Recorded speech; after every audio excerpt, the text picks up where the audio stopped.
I guess we'll just get into it here. All right. The Father, and the Son, and the Holy Spirit. O Heavenly King, Comforter, Spirit of Truth, wherever we're present and fill us all things, treasury of good things and giver of life, come and dwell in us and cleanse us of all impurity, and save our souls, O gracious one.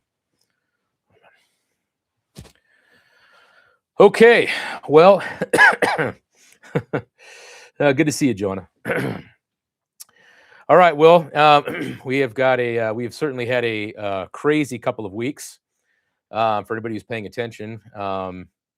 And I'd say for those who just started paying attention, it's been even crazier. So a lot of the stuff that's been coming out in the Epstein files are things that actually have been out there for a long time. People have known about. But the problem is that it's really hard to validate this information, or at least it was difficult to validate this information until very recently. So I think the big shock, the big problem here is, even those who suspected that something was probably going on, I don't think most people, even those who were following it very closely, had any idea just how horrendous as well as how wide-reaching this conspiracy is. And once again, I think this is by design. I think part of the psyop that is clearly shown in these files is to create an environment of so much information that contradicts itself that one comes away with the understanding, or the belief, at least the thought, that they cannot know what's going on, period. And I'll admit myself too, even to some degree, even having been involved in some classified things, work myself, very low level, but enough to understand kind of how the system works. Even for myself, I had kind of the sense that really it's not possible really to validate a lot of this information. So what I think the Epstein files have done is really woken people up. Like, it's eliminated the ability to just kind of lay this off as some kind of crazy conspiracy theory, right?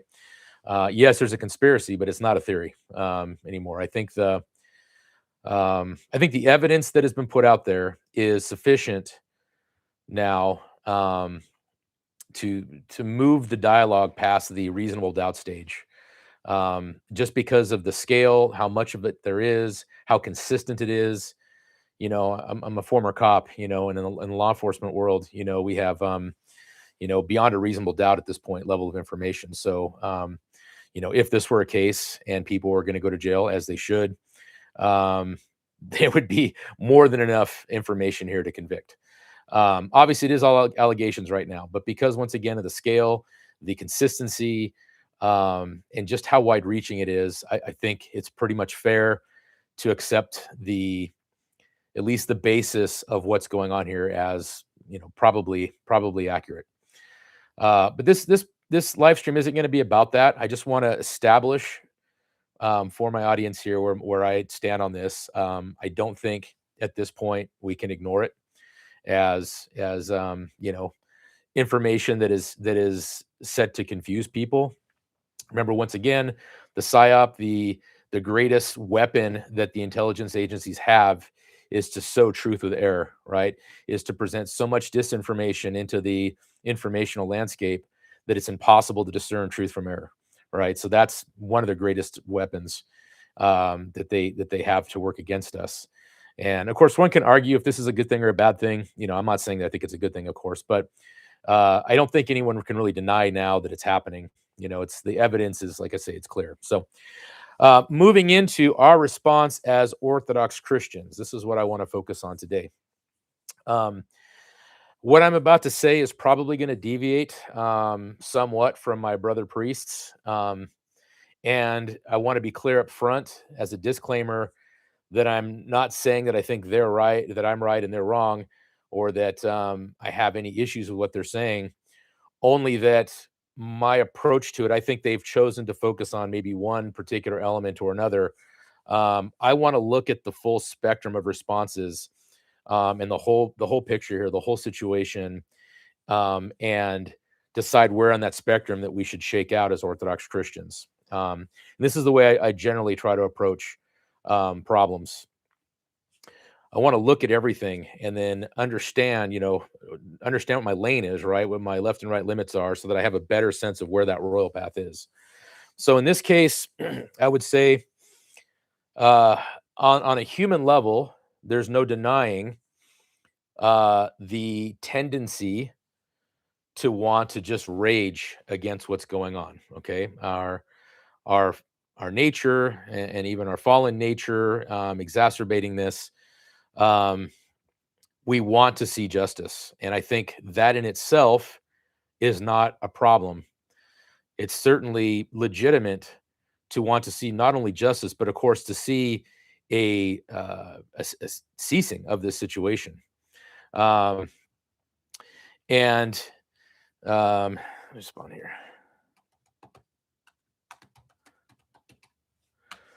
Um, so we all want to see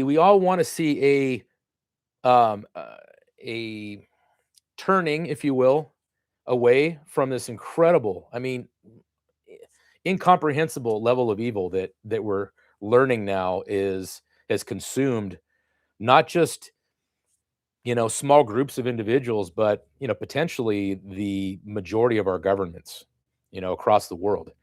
It's truly astounding, the level and the both the depth as well as the breadth of this evil.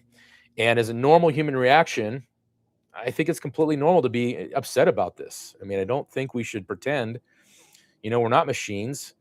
That's one of the things that distinguishes us from machines: the fact that we care, that we care about, these horrible things being done to children, and really by extension, all of us. And so I don't think it's that we should ignore this. I don't think that we should pretend like it doesn't exist, especially those of us with families. I think it's important. So the one side of this discussion is, I think it's important that we know what's going on. I think it's important that we acknowledge it for what it is and not pretend like it's not there, right? God has never, anywhere that I can find, has never professed that there's not evil in the world. Obviously, we know this. We know that there's evil in the world. And so we shouldn't be surprised or shocked by this, by its presence.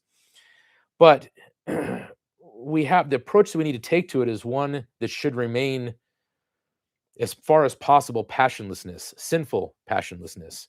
Okay, which means that we don't allow ourselves, and this is where I think most priests, when they address this, Orthodox priests right now addressing it, is we certainly, to reinforce what they're saying, we don't want to fall into the same, well, not maybe not the same sins, but sins ourselves, um, in our countering of this, right? And the statement here is that evil doesn't overcome evil, right? You don't dispense the darkness by applying more darkness, right? You displace that darkness by means of the light. Okay, so this is really the basis of how we need to approach these things. We need to be honest about what they are. We need to take proper steps to protect our own children. Um, I mean, for example, now there's other reasons that people should have realized this, but you think about the standards of dress for children over the last few decades. I mean, it's just atrocious. And I think a lot of parents just didn't give much thought to it. They go to the mall and this is what's presented, and the kids need clothes, so they just buy them clothes. They don't think about it. And of course, this is not what I'm recommending. This is not a proper way of parenting. We are, as parents, responsible for the spiritual and moral foundation, or preparation of our children. And so it's really important that we be thinking about, is this or is this not good for my child? But beyond that, for those who hadn't had that conversation, I think they're shocked to find out that the majority, um, of companies are owned by straight up, pedos, and so how can you be okay with somebody who has a sinful and really just disgusting, um, desire with children, to be designing the clothes that they're supposed to be wearing, right? This is something I think is shocking to people that weren't aware of it or hadn't thought about it. So, anyway, it's critical that we recognize the sources of evil in the world and do our best to avoid them. So that's point number one. That's why I think we can't just ignore them. But for point number two, once again, if we get drawn into them, if we get drawn into this these controversies in a way that is unwholesome, unhealthy for us, then we're then we are sinning too. That the sin really, the devil wins twice, right? Because he's won in terms of, having this evil propagate, but then he wins a second time because we ourselves are now falling into sin, right? And this is what I think, once again, most Orthodox priests they're focusing on this other side. And I agree completely with that we need to be careful. We need to be cautious that we don't get harmed in the process of trying to counter the evil that's out there, which is it's always a legitimate danger in anything that relates to this, whether it's, online debates or self-defense situations, or, what we're talking about here. Once again, we don't displace darkness by more darkness. We displace darkness by the light of Christ that exists in our souls. This is so important. And so practically speaking now, what should we actually be doing? I think it's important that if we're going to look at the news, that it's kind of just quick and objective. We don't need to get into the sordid details. I don't want to read, I don't want to watch any of the videos. I just don't. Even if they're blanked out, I don't want to see that. I don't want those images, in my mind, in my imagination. I don't want them. Okay. So we need to be careful, honestly, with what we view. Number one. Um, I think we try to be as objective as possible, a legitimate summarizer of what took place. There are people that have been able to dig in the details and essentially kind of give the objective assessment of what took place there. I think that's in this case, far more helpful, than going to the primary sources as we would for, other things, right? We just don't need to be caught up in this evil on our own, for our own soul, because we can be harmed by these things too. Once again, if nothing else, is just the intense rage that it can build up within us to right the wrongs that we see here, that we really have no legitimate means of redress, right? And this is the problem here. Like, it's not like that there's anything physical that we can do about it. We will talk about what can be done here in a moment, but let's be honest and straight right out the gate. I mean, there's just not the things that people are inclined to do, the things you read about people wanting to do. They're not practical things to do. It's not going to happen. You're not going to go find these people and uh, go institute justice upon them. Like, it's just not how these things work. Okay, so we have to be honest and reflective about what our part in it is and what we can actually do. So I'd say the third thing really is, so we get a kind of an objective sense. We don't delve into the details. Thirdly, once we know what's going on, let it go. We don't need to dwell on this. Once you have an assessment, okay, this is what happened. It's terrible. This is what I need to do. We focus on solutions, not on passions, right? We don't want to get fired up unless, really, that firing up in this case isn't going to lead to anything good, right? The only time we want to get fired up is really for our own sins, right? And we'll talk about that in a second. But, like, we want to remain objective. We want to make sure we're not falling into sin, and then we want to think about our own sins. Not that, God forbid, any of us are doing these things. I hope, but I pray that at least we understand that all sin is offensive to God, and that we are not above reproach. None of us are above reproach. And also considering how much more we've been given. This isn't in any way, shape, or form to justify anything that they've done, to be clear. But we have to realize and think about how much sin, how much greater evil we would possibly engage in if it wasn't for all the graces that Almighty God has given us. And I don't mean just in terms of the spiritual graces, but I just mean as far as circumstances. I mean, a lot of the people that, the victims in this, for example, you think about how their lives have been destroyed, and then how in some cases they themselves became perpetuators of the same evil, right? That they have carried out on others what was done to them. So the point here is not to, once again, in any way, shape, or form justify what was done, but to understand that all of us are capable of great evil, and not to take up a position of pride and arrogance to think that we are somehow better than this, that we somehow could never do what they did. We don't know what we're capable of until we've been pushed. The thing is, most people in modern society have never been pushed to the limits.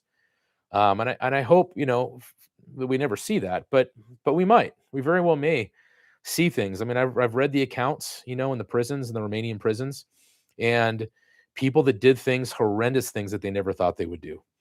And that's, once again, we live in this insulated bubble of comfort and luxury in Western societies that really we've never been tested.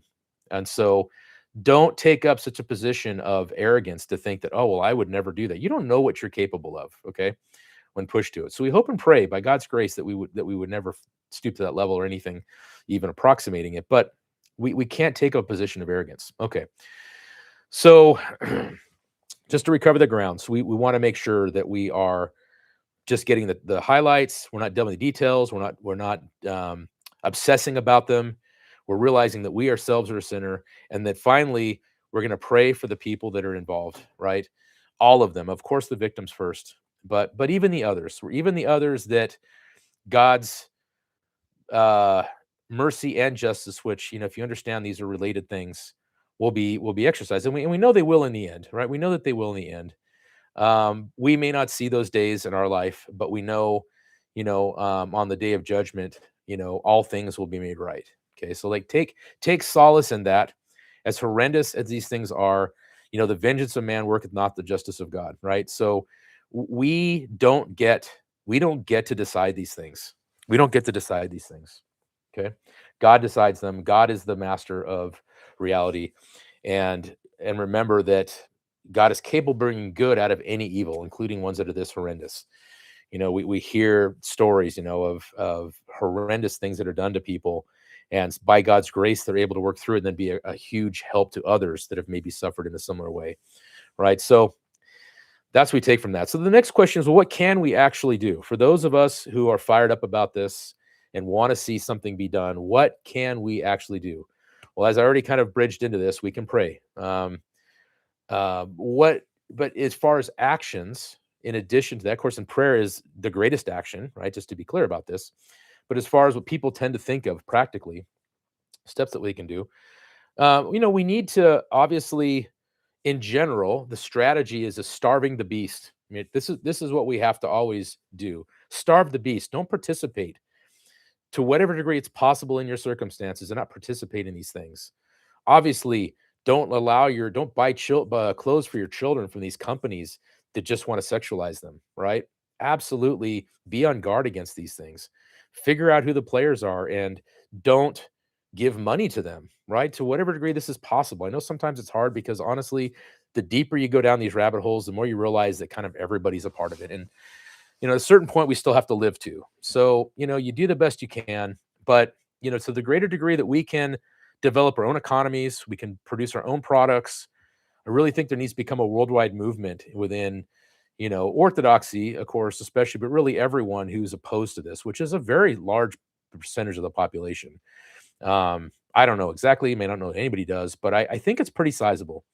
I would guess it's bigger than the mainstream media would want us to know. But my point is, yes, we do need to start building our own economies. We do need to start decoupling, kind of like the US is doing with China right now. We need to do the same thing, with the world at large. We need to decouple. We need to stand on our own. We need to focus on doing the things that don't demand or require us to be a part of this beast system that is being literally put in place right now for us. Okay. Starve the beast. The thing is, as far as changing things, though, as far as, removing these people from positions in government and all the rest of it, we have to be realistic here. I mean, for one, this conspiracy is not new. For anybody that's been tracking this for a while, you know that this is just the latest manifestation of it. This conspiracy goes back centuries at least, and arguably, of course, to the beginning of of the fall. I mean, in one form or another, but certainly Babylonian times, right? The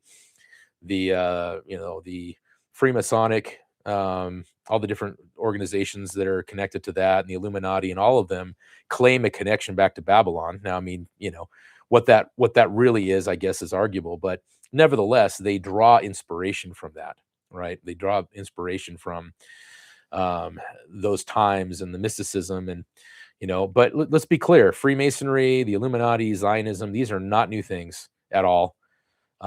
They've been problematic. They've been behind a lot of world events for at least centuries now, and probably longer. So we shouldn't be shocked in that sense by any of this. This is just the latest manifestation. But really, from a practical perspective, from political perspective, we have to also understand that until everybody is on board with removing these people from government and establishing, you know, uh, maybe not a different government, but like different people in the government. It's never going to happen. Anything that anyone conceives about, oh, well, I'm going to do this and do that by yourself, you're not going to do anything. That's the hard truth. You're just going to bring disrepute upon yourself, sin upon yourself. You just not.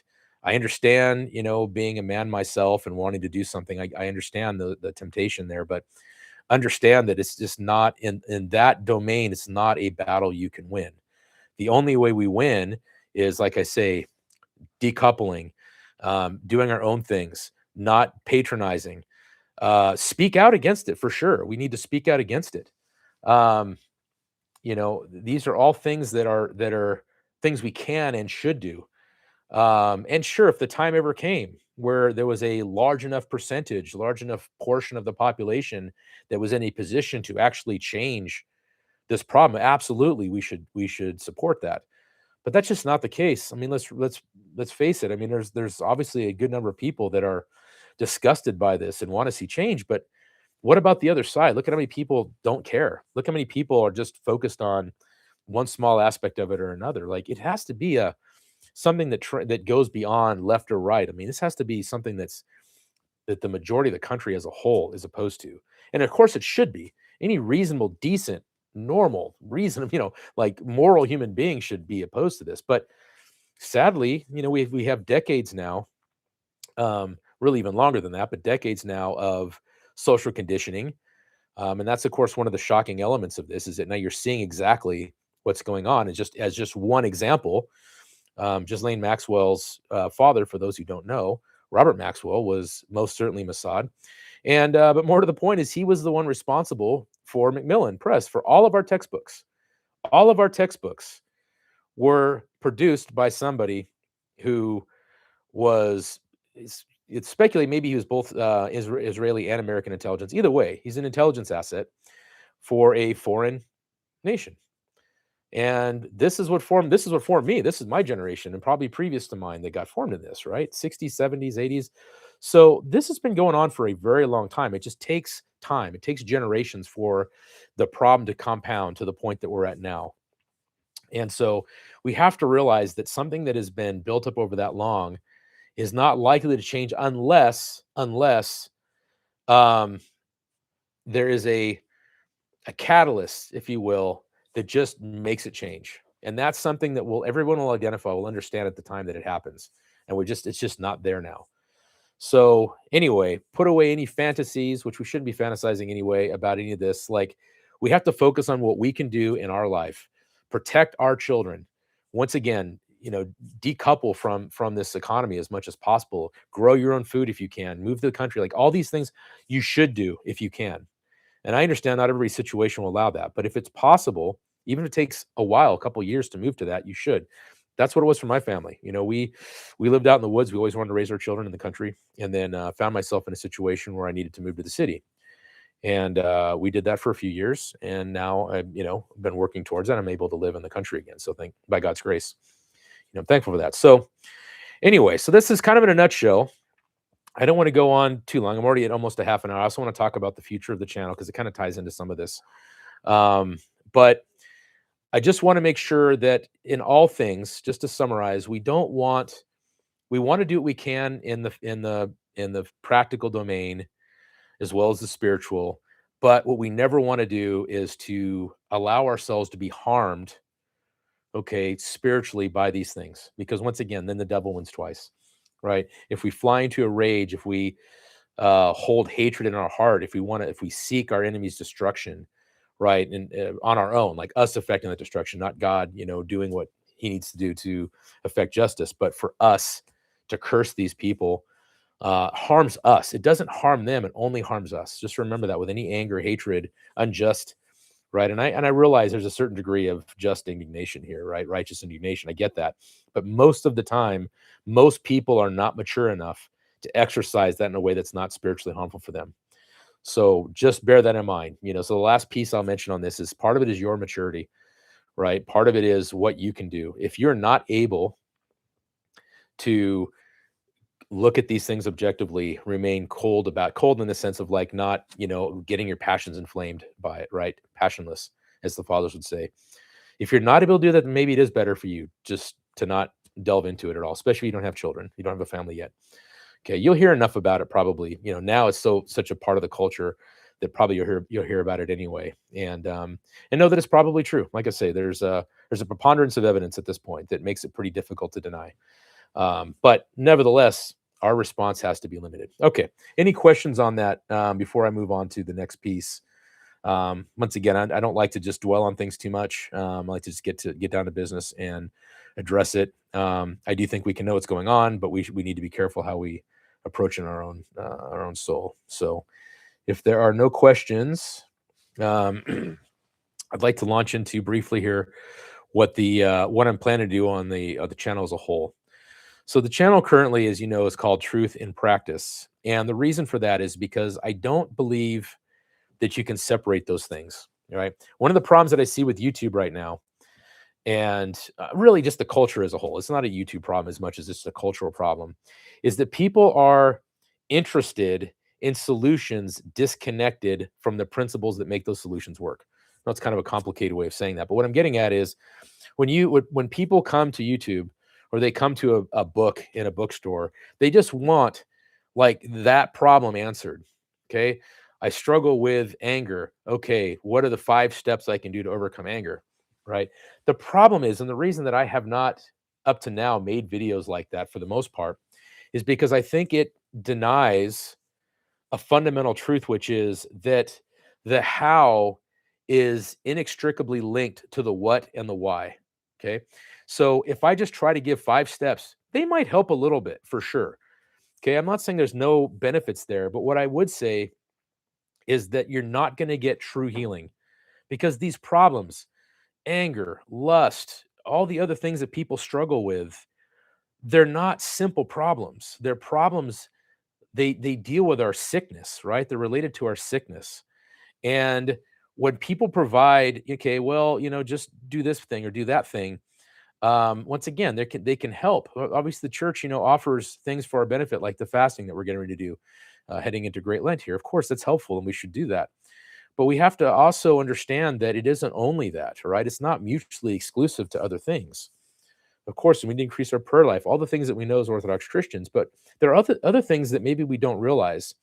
And I'm not going to get into those here. I mean, this is the focus of the channel. But the reason I'm discussing this is because my focus primarily, for those who know me, who go to my parish, who know me as a in real life, you know that I tend to focus on the practical. That is my emphasis, also on the practical.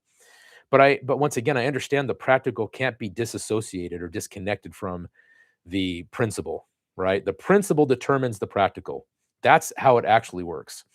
And so what I've done over this course of this year, by the way, we're at almost a year now. This channel's been up, and I have just posted my 100th video. Now, granted, a lot of those are shorts, and I have a lot of really, really neat things planned for coming up. But um, moving forward, now, I wanted up to now, I have focused on establishing that foundation of principles that will make what I'm about to talk about moving forward make sense.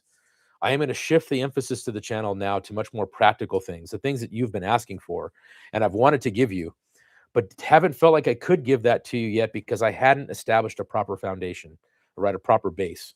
And I encourage all of you as much as possible, I guess, don't watch things that you're not interested in. Okay. But like, understand that these things that I've put out there there's an importance to them. There's a reason that I put them on there.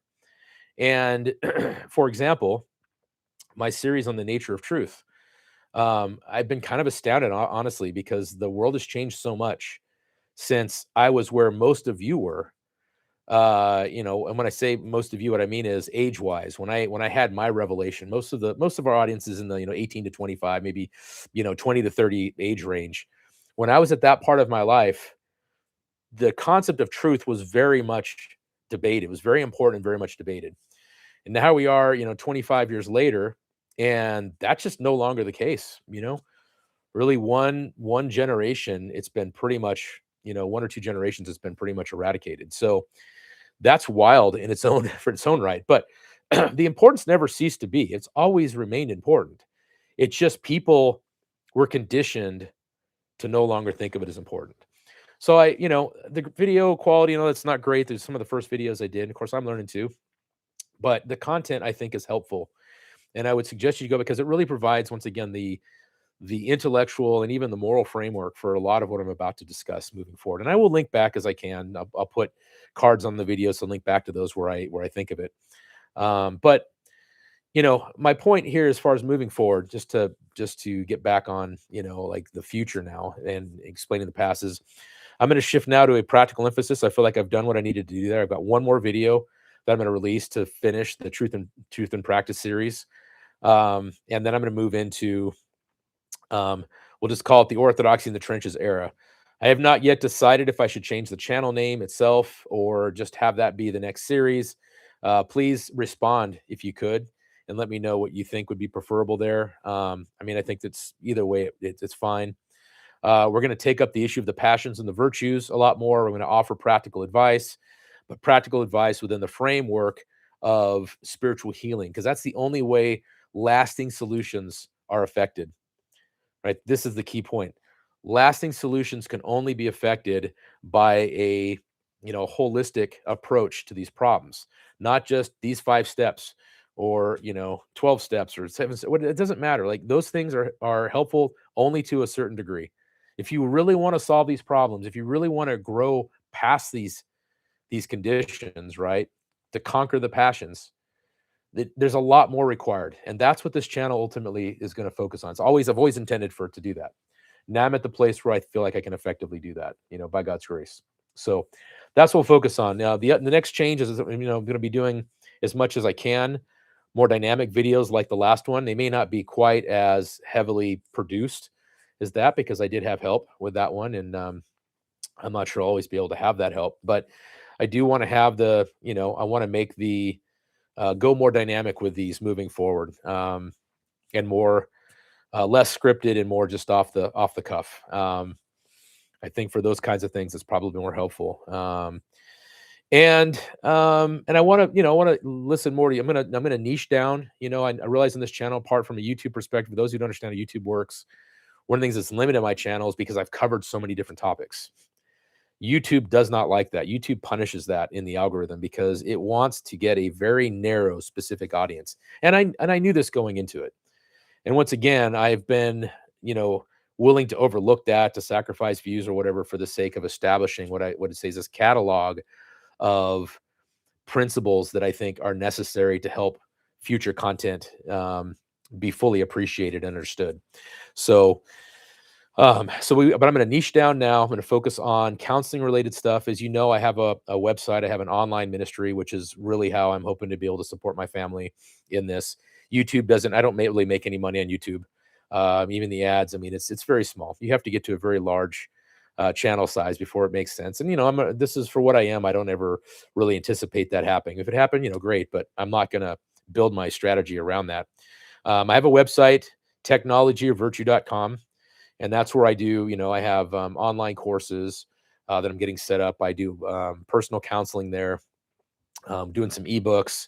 And the last thing is I'm building a community that I would like to invite everybody to come over. I'll put the link down below.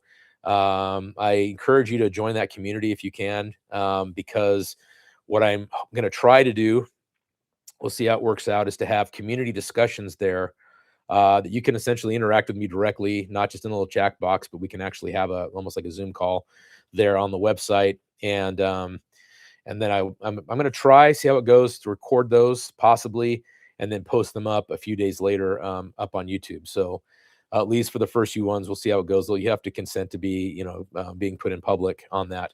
But it gives us an opportunity to interact. And I'll just tell you on a human personal level, that works a lot better for me. I don't like speaking into the mechanical void, right? Just speaking into camera, there's nobody there. It's not my favorite thing. And I much prefer to have interactions, preferably with a live human being, but at least if there's somebody on the other side of that camera, that helps. And I think the conversations will be a lot more productive doing it that way, just having experience with these things. So anyway, I'd like to incorporate all of that. I'm going to, like I say, niche down to specific, how to, for the most part, or at least, very closely adjacent to that. Practical living of our Orthodox faith, but not just orthodoxy in a bubble over here, but orthodoxy as interpenetrating our entire life. That's one thing I think that I focus on different in this channel than other places, is I don't treat orthodoxy as a separate thing from the rest of life. And because that's not how my mind works or how I see it. Orthodoxy should be directly integrated into our entire life. And really more than that, it should inform, everything that we do. It should be the driver of our attitudes, of our thoughts, of our beliefs, of course, of our desires, and of our actions. So, one thing that I have done, and I plan to continue doing is to better integrate, um, these principles, these spiritual realities into the daily practices, right? Our daily existence and the challenges that we all face. And so that will be the goal moving forward. Like I say, the format I'm gonna try to alter as much as I can. I have to work within my own limitations too. Of course, I'm a very busy man, but um, we'll do the best we can. And feel free to offer. I mean, we can just open up for some questions here briefly. I didn't intend this to be very long. I just wanted to give a couple updates, and just that I'm still alive. I'm still here, and yeah, good question. We're gonna get this rolling here during probably the next few weeks. um, yeah, I invite everybody to come over there. I'm gonna probably try to get one more video done as far as my limited capacity for workload. I'm gonna try to get this last video done. It may or may not happen before I start there, but that's where my majority of my efforts going right now.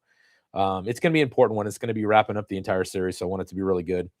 And that's something to mention here too. It's like, uh, I'm always kind of confronted with the paradox, right? The dilemma of to produce more content or produce better content, right? It's quantity versus quality is usually an issue, unfortunately.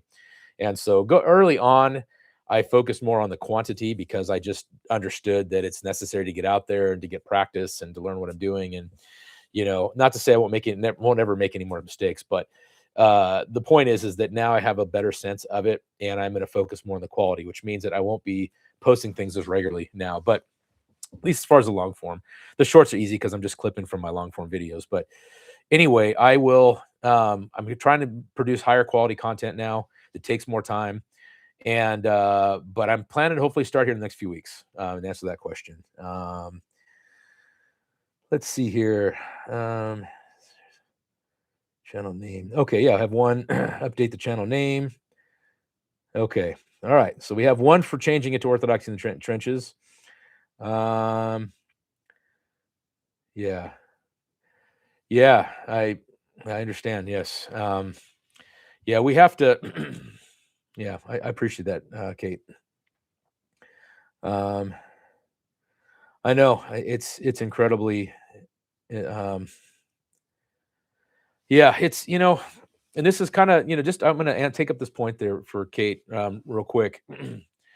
When people talk about this is a prime example. Like I remember in my own time, we're talking about porn now, but back in the day when I was growing up, it was the drugs, the Dare program. For anybody it's my generation, remember that, dare not to do drugs or whatever, just say no and all this stuff. And those programs were wildly ineffective, right? I mean, I don't know that they helped at all. Maybe they helped somebody. I don't know, but I think they're pretty much considered at this point to be a massive failure. And it's because it's not, once again, it's what we're talking about. Oh, just avoid this, or oh, just that. Yeah, of course you should do that too, but that's not going to solve the problem. If the problem is in your heart, let me just say this. If the problem is in your heart, it's only going to be solved in your heart.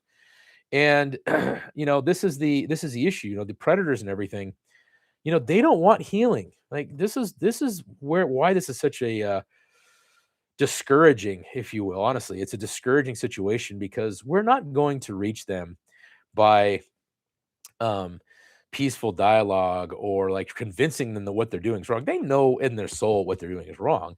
They want it anyway. That's the hard reality here. And that's why you need to have strong law enforcement. You need to have As a father of a family, you need to be prepared to protect your family, right? And across the spectrum. I mean, it starts once again, being very, very, very discriminating about what your children watch. Pretty much any modern program is garbage. So just literally, you cannot put on, whatever, YouTube children or Netflix children and let your kids just watch it. That stuff is just insidious, all of it. So first and foremost, you need to break the cycle that pollutes your children's minds and makes them ready to accept the beast when it's presented to them, the beast system when it's presented to them. So that's first and foremost for our children. We have to protect them against these things.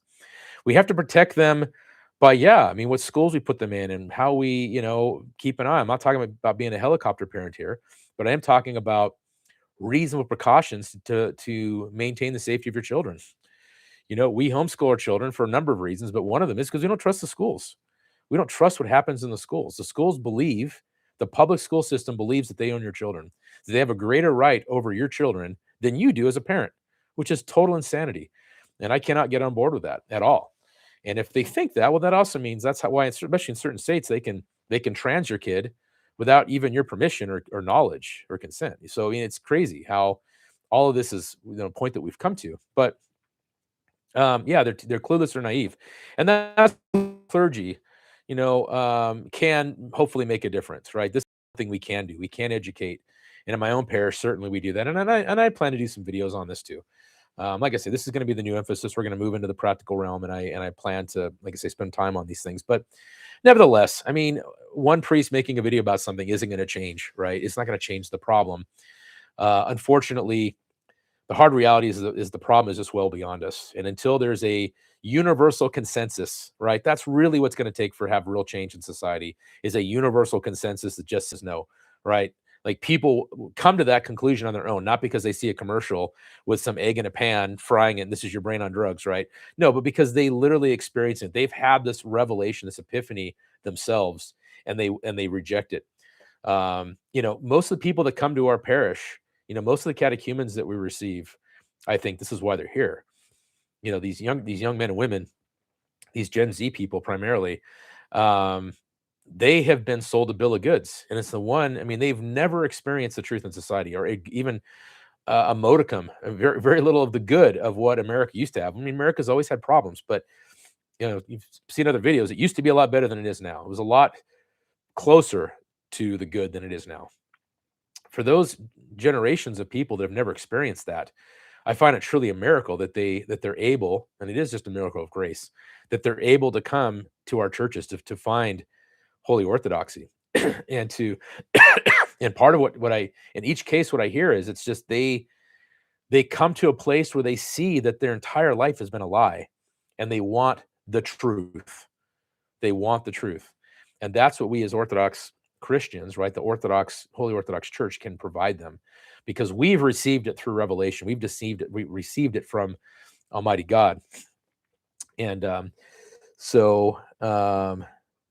yeah, so, I think that's probably enough said on that. We have to do what we can, but understand that we are limited in what we can do.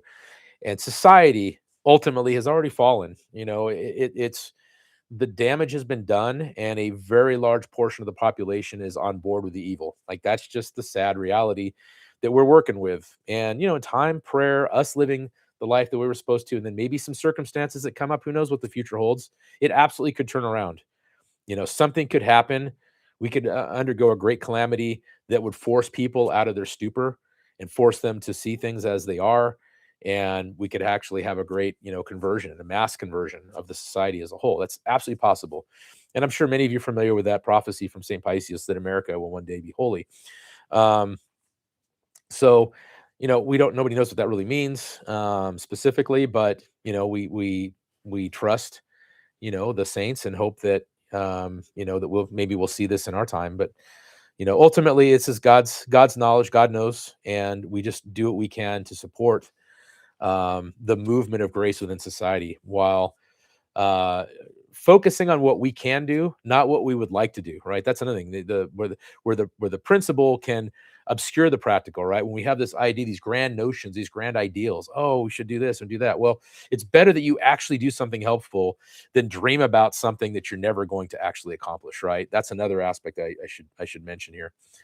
Focus on practical things that you can actually do, right? You can pray, you can maybe get involved in your local communities, go to the school board meetings. If you do have to have your kids in public school, go to those meetings and create a ruckus when they're, trying to do, do incorporate bad ideas with your children or all this stuff. Public school is just a mess. But anyway, I truly, truly pity anyone that has that, financially or whatever, um, is in a position where they think they need to have their children in those schools. There's just so much bad there. Anyway, any other questions? If not, I'm going to wrap this up here. We're getting close to the hour mark. That's about what I had in mind. Honest, please. Yeah. Yeah. We real solutions. Don't succumb to the evil yourself. Be informed, but don't dwell. Don't let it bring you to the dark place. Like I say, when we do that, we let the devil win twice. And don't do that. So anyway, I appreciate you all coming out here on this Saturday afternoon. Once again, I wish I could have been here Friday night. Actually, this is probably pretty similar. Yeah. Here, I'll send you on my website, and there's a contact thing on there. I'll just give you the web address here.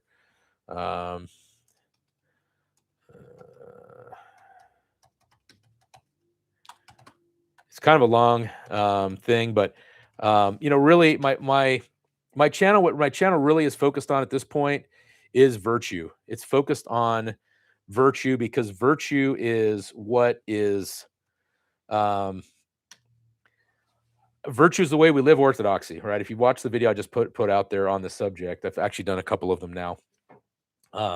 Virtue, it's a term like truth that's fallen out of favor. Up until about the mid 90s, what okay, well, I'll yeah, just send it out to me again. It's possible. I'll check the spam box, but just send me another junior alpha. Yeah, send it to me again. I'll be honest with you, and I apologize. Please forgive me. I do have a hard time keeping up with emails. I get a lot of emails, and it's one of the things that falls by the wayside. And I'm got a lot of stuff that I've been trying to clear my plate on. That's just about done. It's going to allow me to start taking up these things in a more serious way. So I'll be able to get back with emails and start producing content again. I've had some things that I've been dealing with that I'll probably discuss in a future video. There's been some pretty big things going on in my life, and but they're honestly a separate video to discuss those. So those are kind of getting worked out now, and I should have more time to get back with you. So I do appreciate you being persistent there. And but anyway, yeah. So technology of virtue we're talking about, is living the Christian life. And virtue like truth is with these concepts that went out in about the mid 90s is when it ceased to be a cool thing, I guess. But there were books even in the big books in the late 80s, early 90s that were very, very much focused on that. And it's really sad to see that go out. But we're going to bring it back on our channel here. So like I said, probably moving to Orthodoxy in the Trenches. Once again, everyone, thank you for being here, spending an hour here this afternoon with me, and looking forward to spending more time with you in the future. Got some exciting things coming up, so please, if you haven't subscribed and hit the notification bell to receive all the updates, please do that now, and to make sure you don't miss any of the upcoming content. So anyway, thanks again, and yes, may the Lord bless you all. Thank you, and God bless. All right. Bye.